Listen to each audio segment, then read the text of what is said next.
Assalamualaikum dan selamat sejahtera. Jadi hari ini kita akan masuk tajuk kekenyalan.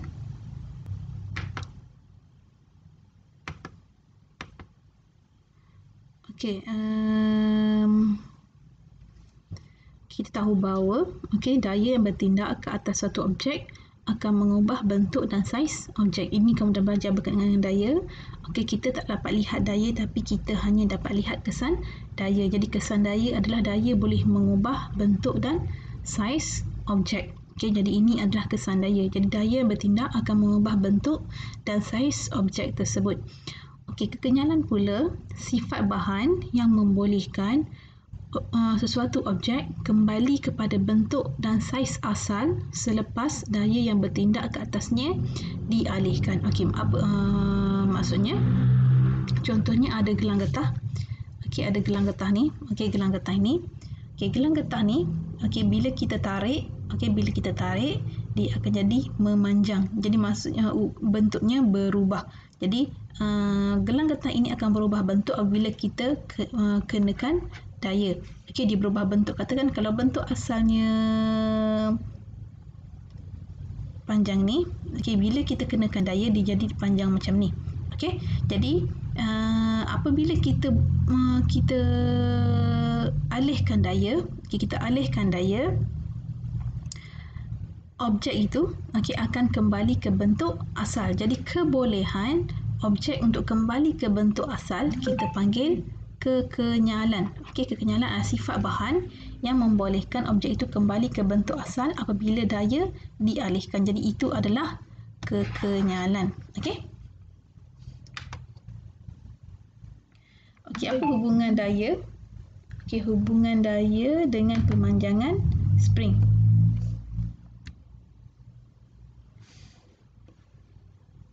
Kita nak lihat hubungan daya dengan pemanjangan spring. Daya kita tulis sebagai F. Pemanjangan spring kita tulis sebagai X. Apa itu pemanjangan spring? Katakan ini spring. Ini spring asal. Bila kita kenakan daya, spring ini akan memanjang. Sampai sini katakan. Pemanjangan kita kira di sini. Sehingga sini. Ini kita panggil pemanjangan. Berbeza dengan panjang. Kalau panjang daripada hujung sini sampai hujung sini, itu panjang. Pemanjangan adalah berapa banyak spring ini jadi lebih panjang. Ini kita panggil pemanjangan. Kita gunakan simbol X. Apabila daya tarikan dikenakan, spring akan memanjang. Kalau kita kenakan daya tolakan, katakan ini spring, kita tolak spring itu, spring ini akan jadi makin pendek. Jadi ini juga kita panggil, ni sampai sini kita panggil pemanjangan.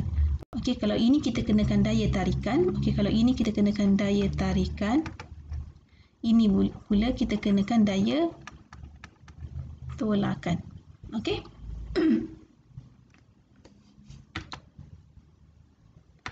Ini hukum Hooke. Hukum Hooke menyatakan bahawa pemanjangan sesuatu spring adalah berkadar terus dengan daya yang bertindak.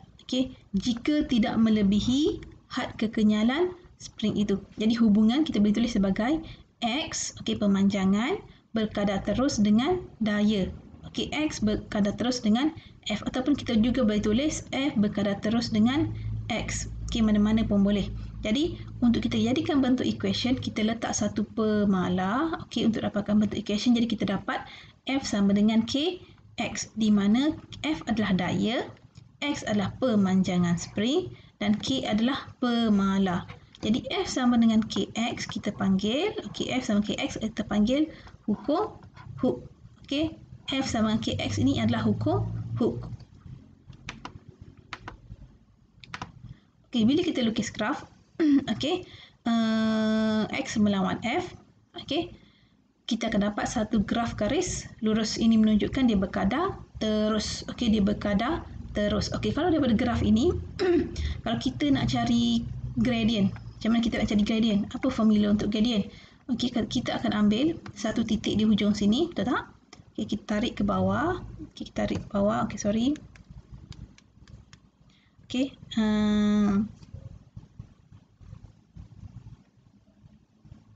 Graf.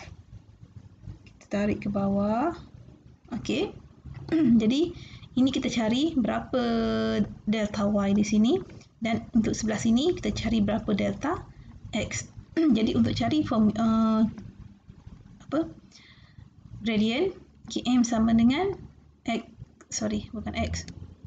m sama dengan y2 tolak y1 bahagi dengan x2 tolak x1. Jadi sebabkan dia dua-dua indasar daripada kosong, jadi kita akan dapat, okey, kita akan dapat y adalah x bahagi dengan f. Okey, tekan.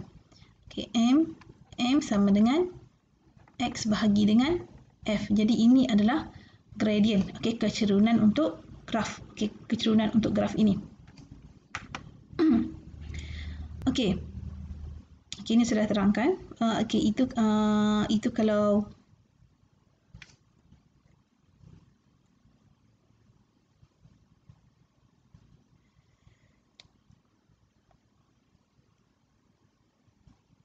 okey, ini kalau hukum Hooke. Okey, ini jika hukum Hooke dia mengatakan x sama dengan x berkadar terus dengan x. Okey, tetapi dalam eksperimen,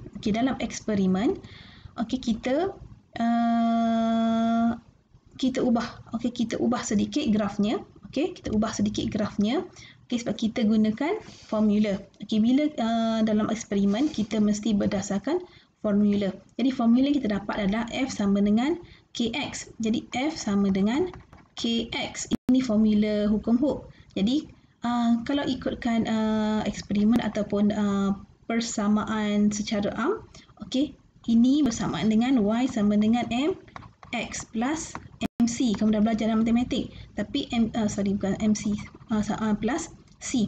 Tapi di sini c adalah bersamaan dengan kosong. Jadi kita dapat y sama dengan mx. Jadi mengikut equation yang ini, kita dapat tahu bahawa pada paksi y mestilah f, pada paksi x mestilah x. Jadi kita tak boleh guna hukum Hooke di sini. Kita tak boleh guna hukum Hooke yang ini. Kita tak boleh guna y pada x. Untuk mencari kecerunan graf ataupun untuk mencari pemalar spring, kita tak boleh guna y pada paksi x pada paksi y. Kita tak boleh guna. Jadi kita perlu guna untuk mencari k, untuk mencari pemalar. Untuk mencari pemalar x ini, pemalar spring ini, kita kena guna equation yang ini. Jadi berdasarkan equation yang ini, kita dapat bahawa f ini mesti berada pada paksi y. Dan x ini mesti berada pada paksi x. Jadi bila pemalar spring, daripada hukum ni, bila kita ubah equation, kita dapat k sama dengan f bahagi x. Jadi bila kita dah ikut graf f melawan x, f melawan x, graf yang ini, jadi kecerunan adalah f bahagi x. Kecerunan adalah f bahagi x. Jadi di sini f bahagi x ini, f bahagi x ini sama seperti ini. Ini adalah pemalar spring. Jadi ini adalah kecerunan graf. Jadi f bahagi x ini sama. Jadi bila sebelah kanan ini sama, sebelah kiri akan sama dengan sebelah kiri. Jadi oleh itu, pemalar spring sama dengan kecerunan graf f melawan x. Bukan semua graf, tapi mesti graf f melawan x. Bukan graf yang pertama ni, bukan graf x melawan f, tapi ini mestilah graf f melawan x. Daripada graf melawan x. Jadi hukum antara pemalar spring dengan kecerunan graf. Ini adalah hukum hubungan antara pemalar spring dengan kecerunan graf. Boleh faham kenapa kita tak guna graf yang ini? Kenapa kita guna graf yang ini? Boleh faham Dan kenapa kita boleh tukar antara graf ni dengan graf ni? Sebab dia adalah berkadar langsung. Dia berkadar langsung. Kalau kita ubah sekalipun, kita masih dapat bentuk graf yang sama, iaitu graf berkadar langsung. Kita akan dapat graf yang sama. Kita masih dapat graf yang sama. Mungkin yang beza adalah kecerunan, tapi bentuknya masih sama. Itulah kita kena ubah dan bagi mendapatkan nilai daripada formula yang ini. Untuk selari dengan formula yang ini. Kalau kita guna graf yang x melawan f, kita akan dapat kecerunan graf x bahagi f. bila X bahagi F tak sama dengan yang ini. Jadi kita kena ubah untuk dapatkan pemalar spring. Okey. Jadi ini adalah tenaga keupayaan kenyal. Jadi tenaga keupayaan kenyal, tenaga yang ada dalam spring. Okey, formulanya adalah 1/2 F X. Jadi F ini daya dikenakan. Jadi X ini adalah pemanjangan. Jadi ini adalah tenaga keupayaan kenyal. Okey, F tenaga keupayaan kenyal sama dengan ataupun elastic potential. Okey, energy potential energy. Okey, potential energy sama dengan 1/2 F X. Okey, jadi kalau ikut graf, okey, kalau ikut graf F melawan X tadi, okey, luas cuba kita kira luas di bawah graf. Okey, kalau kita kira luas di bawah graf, okey, luas di bawah graf bentuknya segitiga. Jadi kita guna formula segitiga. Okey, luas sama dengan formula segitiga di sini 1/2 X darab dengan F, ataupun boleh tulis juga L sama dengan 1/2 F darab dengan X. Jadi ini adalah luas di bawah graf. Jadi okey, luas di bawah graf, okey, kita dapat 1/2 F X. Untuk tenaga keupayaan kenyal, okey, tenaga keupayaan kenyal adalah tenaga yang dilakukan untuk meregangkan spring. Jadi daya purata darab dengan pemanjangan spring. Jadi bila dah kira, kita dapat tenaga keupayaan kenyal adalah 1/2 F X. Jadi di sini dua benda ini adalah sama. Jadi untuk mencari tenaga keupayaan kenyal, jadi tenaga keupayaan kenyal adalah luas di bawah graf F melawan X. Jadi okey, jadi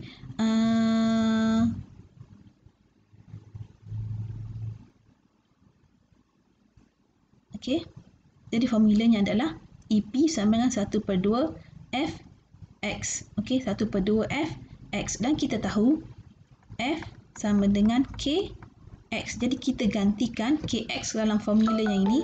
Jadi kita dapat tenaga keupayaan kenyal adalah EP, okey, sama dengan 1/2 K X kuasa 2. Jadi untuk tenaga keupayaan kenyal ada dua formula.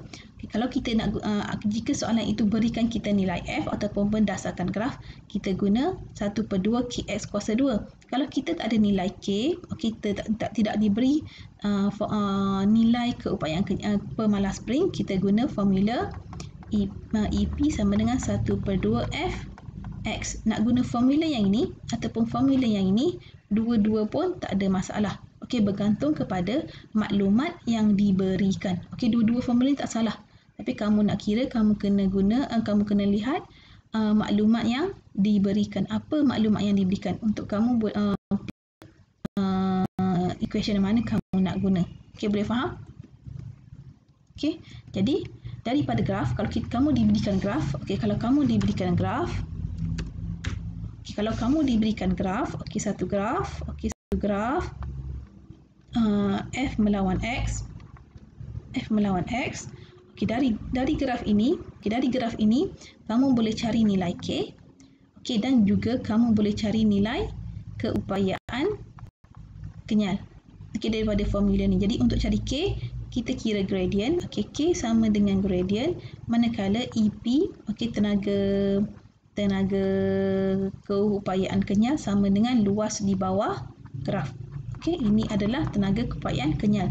Jika diberikan graf, kamu boleh cari dua formula yang ini. Okey, dua formula ni iaitu K dengan tenaga keupayaan kenyal. Jadi K ini adalah pemalar spring. Okey, boleh? Okey, jadi ini adalah faktor yang mempengaruhi nilai pemalar spring. Okey, faktor yang mempengaruhi nilai pemalar spring.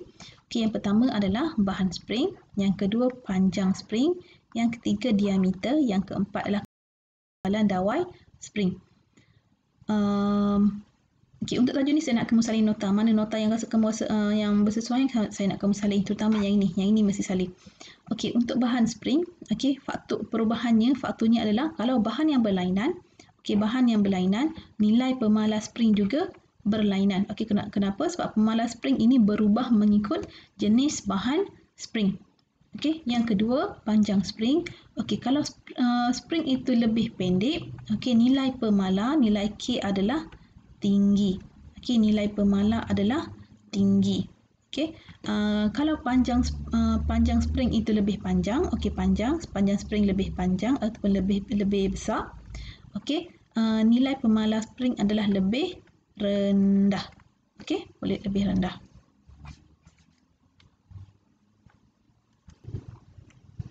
Okey, untuk diameter spring, okey, diameter spring yang kecil, okey, untuk diameter spring yang kecil, ini L rendah, ini L tinggi. Okey, untuk diameter kecil, diameter D, okey, diameter rendah, K tinggi. Okey, untuk diameter yang besar, D tinggi, K rendah. Okey. Okay, kalau diameter kecil, nilai pemalas spring adalah tinggi. Okey, untuk ketebalan dawai spring, okey, ketebalannya, okey, kalau diameter dawai kecil, okey, diameter dawai yang kecil, pemalas spring adalah rendah. Okey, dawai yang besar, K lebih tinggi. Jadi bila sebut diameter, kamu kena pastikan, okey, jangan tertukar antara diameter spring dengan ketebalan spring. Kalau diameter spring, okey, yang ini.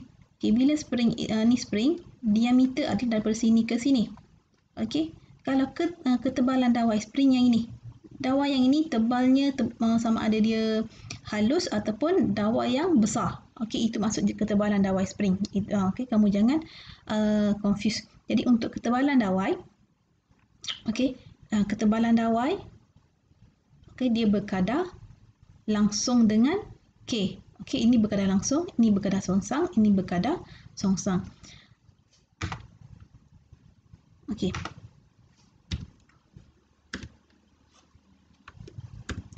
Okey, sekarang ni, okey, apa maksudnya apabila K tinggi dan apa maksudnya bila K rendah? Okey, bila pemalas spring tinggi, okey, bila pemalas spring tinggi, kita katakan spring itu adalah keras.